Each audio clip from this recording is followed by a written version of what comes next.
Meteorologist Tom Sorrells joins us now, and you just got the 11 o'clock track. Let's hear it. All right, take a look at what's going on. Maximum sustained wind down to 90 miles per hour. Boom, it's a Category 1 storm. It's really having a hard time. It's slowing down. That's all good. By slowing down, I don't mean the forward progress.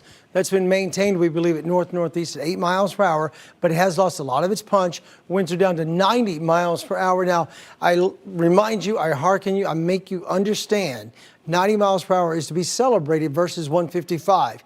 90 mile per hour sustained wind still rips the daylights out of everything. That's what Charlie had when it arrived at OIA back in 2004. It ripped the daylights out of the trail that it took. So this thing is still ripping the daylights out of stuff down there. We don't have many surface observations in that zone, and the eye of this storm system is really not visible on the satellite or the radar at all. Here's the latest track of movement from the Hurricane Center. Again, pressure's down to 972 millibars. Wind is holding in there at 90 miles per hour. It's going to cross through Yeehaw Junction out the east side now of Orange County is the way we believe it's going to go toward you there at the Cape and then get offshore. Because it's being kicked in the backside by that stationary front, it may tighten up a little bit and maintain some of that integrity or increase its wind speed over the open water. And then when it gets to the open water, it may gobble up some more moisture, some more heat there as well. But we're thinking it'll be right here to the east of Orlando at 8 a.m. Thursday and all the way up to here by about 8 p.m. on Thursday. So there's the latest information that we have, and this is the way we think it's going to go during the overnight. No real big push anywhere except north during the day tomorrow. It's going to take a large part of the day tomorrow to clear out, but as we go into tomorrow evening, things will rapidly improve. So there's your latest update. Standing by now is meteorologist Candace Campos. Hey, Candace. Who would have thought we'd be excited for a Cat 1 hurricane? I know, it's crazy, but it's still super dangerous. I don't mean to downplay that or say it's not doing damage. I know that it is. I know it's knocking power out, but to get those wind speeds down to Cat 1 status is a step in the right direction. We're not out of the woods. People are getting stomped by 90 mile per hour winds. I do understand. Absolutely. And when you compare it to what it was a few hours ago at landfall. Correct. Versus 155, this is a blessing. Right. We'll take whatever we can get at Downgrade this point. we can get. Yeah. So this is Ian at landfall. This is the quick snapshot at 3:05 this afternoon as it made its way onshore at Cayo Costa, Florida.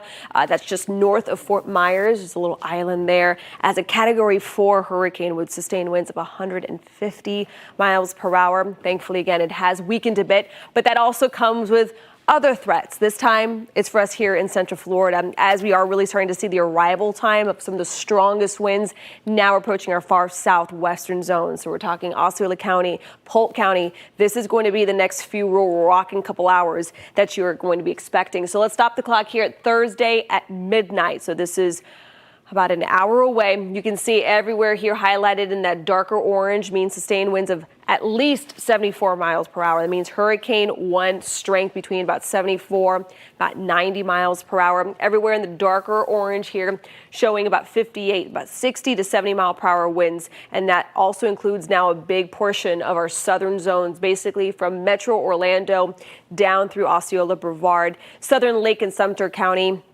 by about that midnight hour. There's a lot of people who might be watching us in Volusia County. By the way, your guys are already getting rocked with sustained winds of 40, 45 miles per hour, but then the real strong stuff starts to move in. The latest, this is as of the 11 o'clock advisory, which is why I'm just showing you that you could see this is still showing there will be a portion of Osceola County that could be really concentrated with those strong winds of possibly 90 miles per hour by about 4 a.m. tomorrow morning.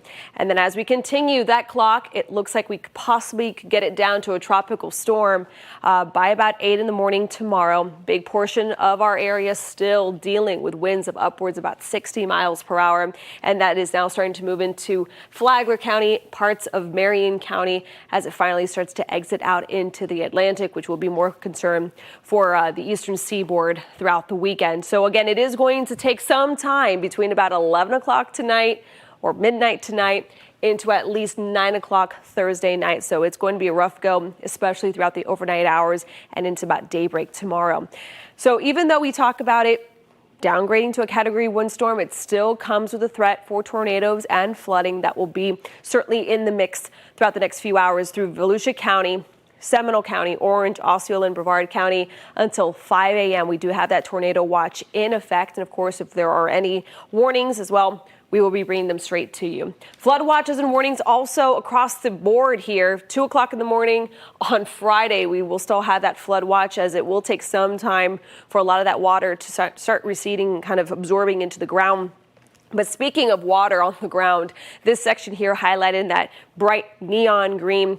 The National Hurricane Center has been showing kind of a surge of moisture, a big slug of moisture moving in north of where the center of Ian will be, and that is why they're highlighting it here in green, as that will certainly be a possibility of some really intense rain and intense flooding, because these are some of the rain totals already from Hurricane Ian. And of course, it's technically not even here yet. The center isn't. So Cape Canaveral, almost 5 inches, but the most significant rainfall report we've seen is at Kennedy Space Center at about 8.85 inches. Thankfully, they rolled back Artemis, right? We are going to be pinpointing more county by county, hour by hour, all the details you need throughout the overnight hours coming up in just a few minutes.